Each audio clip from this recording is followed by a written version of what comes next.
Greetings one and all, my name is Lancer and welcome back once again to Fate Zero. We'll be watching episode 4 and Last Time On. Everyone has arrived here in Fuyuki, as many questions are being risen about what happened between Assassin and Archer. And meanwhile, Lancer has made his presence known to Saber, as the first proper fight of the Grail War is about to begin, and I cannot wait, as this is the fight that inspired me to watch this show. Let's get right into the episode. Hee. That mole. You have a charm spell. But I'm afraid it's a little curse that I was born with. There's really nothing that can be done about it. Blame it on my birth. Or if you prefer, the fact you were born a woman. Surely you don't actually believe that a pleasant fucking bastard. charming swagger will save you from the bite of my blade. Swagger, that's a term. I guess this is the 90s. I mean, right away, I feel like that gives away who he is. I mean, if you know history. The mole that enchants women and the dual spears, but gotta give it time. I see now that the tales of the Saber class's resistance to magic are true. I prefer not to kill a girl who's throwing herself at me. So what you desire is a fair fight. I consider myself fortunate to encounter such a strong and proud hero. I love them talking. Begin. Right away, they both love each other. Let it go.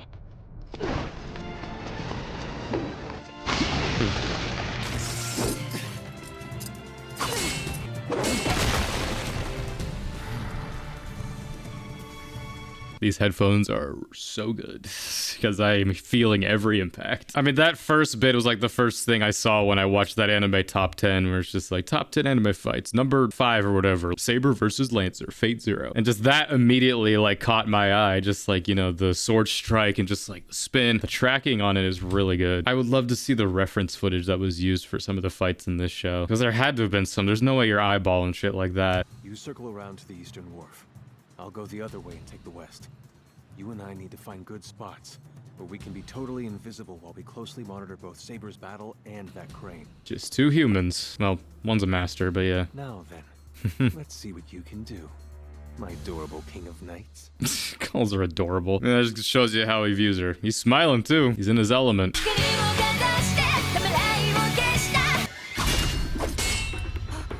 The sparks too, it just... It's a cool concept as well, Saber's sword. Just like, I mean, because you see the sword pretty much gives it away. Well, I mean, if you're a servant, really, you see it, you know, because I mean, I feel like most people just see a sword just like, all right, what is that, Excalibur? I had a wind blade. It hides the length of it too. This is some of the best ufotable action. I mean, obviously ufotable, like Demon Slayer being the jizz fest it is in terms of animation and art. This is so much cleaner to me, and I enjoy it more just because I can see what's happening. But like, you know, just the color sparks, the fog over everything. I mean, the ufotable sparks is something I make fun of a lot, but I mean, it's cool. The sound design of it. Saber is watching both spears simultaneously. She's going cross-eyed. Lancer's greatest advantage is his opponent's uncertainty as to which he will use. And which does what? Which is the noble phantasm. Why wouldn't it be both of them? It needn't be a single weapon. Ugh. Whoever he is, he's a master of the spear. He's a Lancer, yeah. Oh, I love that. Just switching the grip.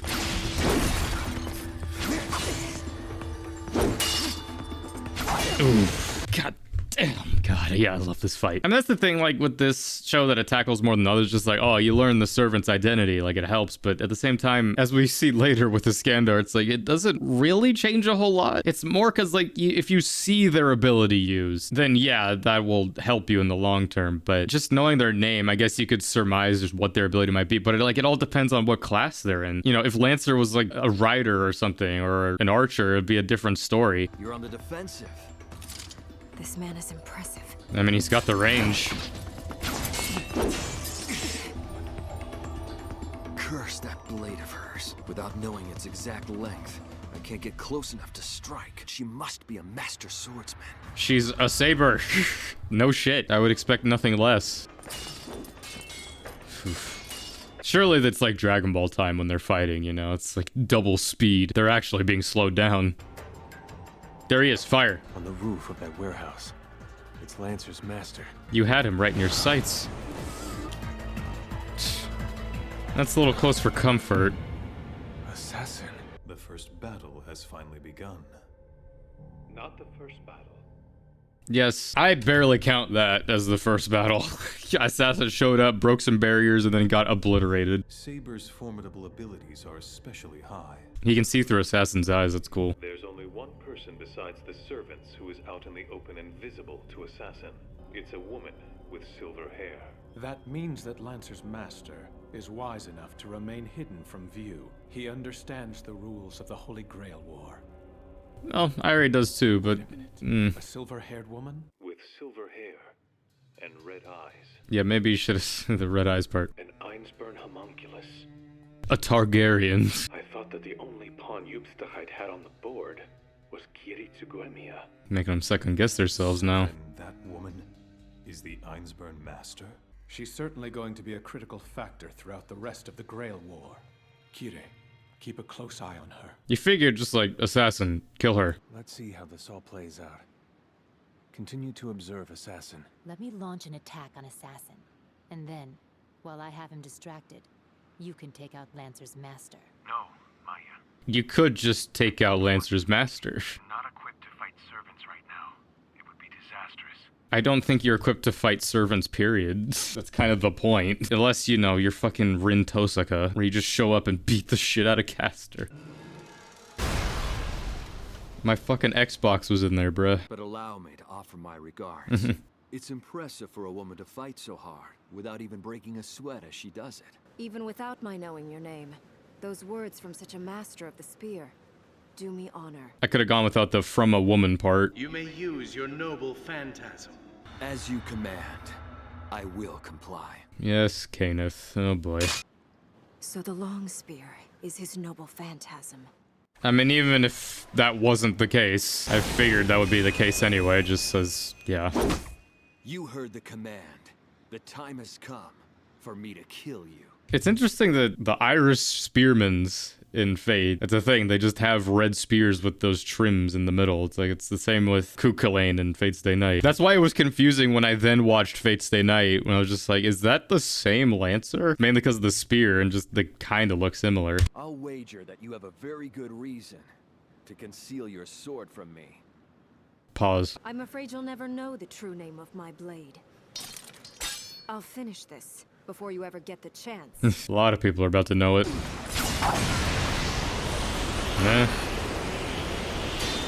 You've exposed your sword to me. I need that as a gif. You've exposed your sword to me. Me seeing the homies get out of the bath. A spear that negates magic. Oof. God damn.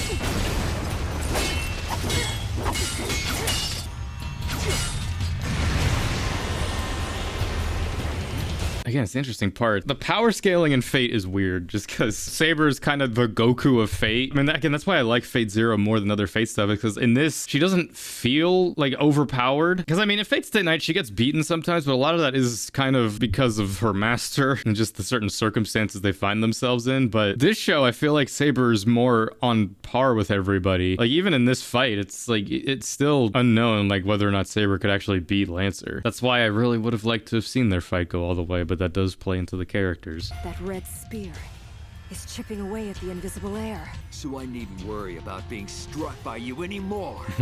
He wields a formidable weapon, but I still have ways to counter it.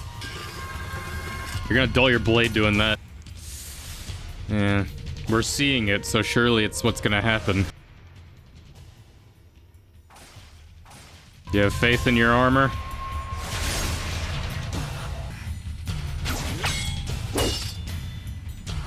Lancer's got a darkness to him. I appreciate it. He likes the thrill. My thanks, Irisveal. And that's what I was thinking about when I was talking about just like, yeah, they're honorable and they're fighting chivalrously, but like, if I were truly prideful, I'd be like, do not fucking heal me. Honestly, I'd be pissed if I was Lancer, just like, you have no honor using healing magic. I see. So this won't be an easy victory after all. My armor should have easily deflected that strike. The armor itself isn't damaged. Went straight through. The only answer is that Lancer's spear bypassed the magically woven armor. I know the secret of your spear, Lancer. Oh? That Oh, red spear of yours is able to negate magic. that's why I was able to chip away at the air. You're as good as naked before my spear. Naked, you say? Oh, don't make me blush now. I need only kill you before it strikes. I love this. I mean, this is cool because like you never really see her fight without her armor. I think maybe she did once in Fate Stay Night because she didn't have enough mana. You know, it's just cool like utilizing the design of the character in different ways. She has more speed. I like it. It's audacious and bold. It turns me on. I'm afraid that it was a very foolish mistake. And you're backing up. Tell me your opinion again after my next attack. Don't slip now.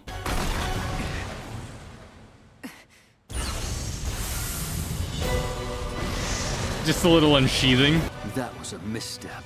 but not a miscalculation. A noble phantasm needn't be merely a single weapon. A trap. It's a trap. Got him too. Lancer has begun his ultimate attack. Oh fuck. Isn't that good for us though? But nah, he wants to fight the best. Again, like this fight is just, it's so good. Arguably one of the best, easily one of the best fights in Fate, but also one of the best fights period in anime. It utilizes like both the design of the characters, the choreography is incredible, not to mention obviously the art and animation, but also it's like there's strategy and then like you're countering and realizing each other's abilities. It's perfect. Wouldn't that be a lot better for us? You idiot! But at this rate, Saber may just fall. And then it will be too late. I have to admit that I had really hoped at least one other servant would have been sent out to answer Lancer's challenge. Well, there was. It would be much faster to fight them all together. You can't To sense seek him. them all out one by one. Rarely does one have the extraordinary chance to exchange blows with great heroes from another time. I mean, I would say you never get the chance, because, yeah, but Holy Grail, that's what's awesome about it. Just observe Saber and Lancer. Both of them are strong, valiant warriors whom I would dearly love to face in an all-out battle. I cannot let either one die. But isn't that the whole point? The Grail War's objective is to kill one another, isn't it?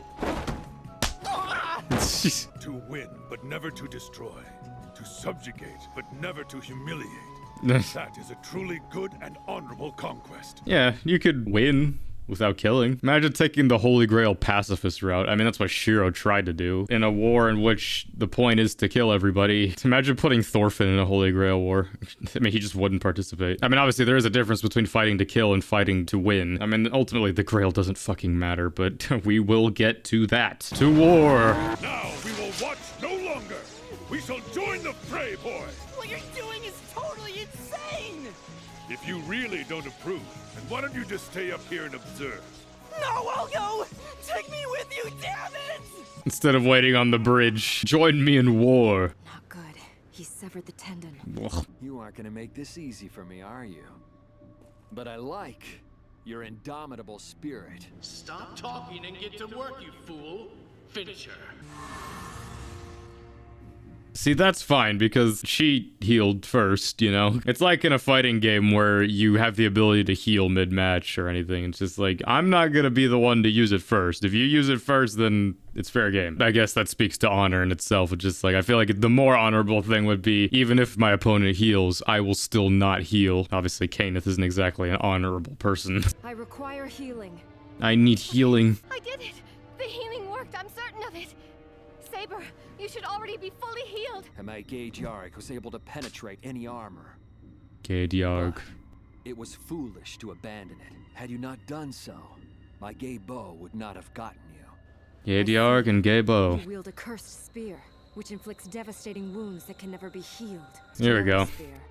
And beneath the right eye, a mold that enchants women. Diarmut of the Love Spot. Diarmut. Never did I think I'd have the honor of facing you. But it's I who has the distinct honor here. You know, I learned much more about history from Fate than I ever did in any history class I ever took. After watching a lot of these Fate shows, like I went to like different videos and sites on Wikipedia and stuff, like actually looking at the history because I was curious. It's like this show introduced me to the legends of like Diarmut and Gilderay, and I learned more about Gilgamesh and his life. It's fascinating. I mean, Fate Zero does do a good job actually delving into the legends of at least a good amount of the characters, but it's inspiring. That's why like I really love Diarmut's story, which, you know, again, we'll see more of it later, but such an honorable man despite him ultimately being killed in life because of breaking that honor. To face the legendary King of Knights in battle, and land even a single glancing blow. I mean, you landed 2. I must not be too bad. Since we both know each other's name, we can finally conduct our duel honorably. Or does this displease you?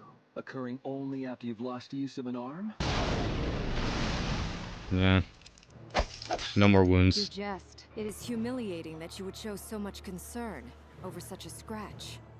'Tis but a scratch. Prepare yourself, Saber. This time you're mine. It's a shame that this is where the fight ends. The fucking war Santa. I am here. Both of you sheathe your blades, for I am a king. I am Iskandar, king of conquerors. In this battle for the Holy Grail, I am of the rider class of servants. What was that about hiding your name? Yeah, who's the truly honorable one now? He just revealed his name off rip.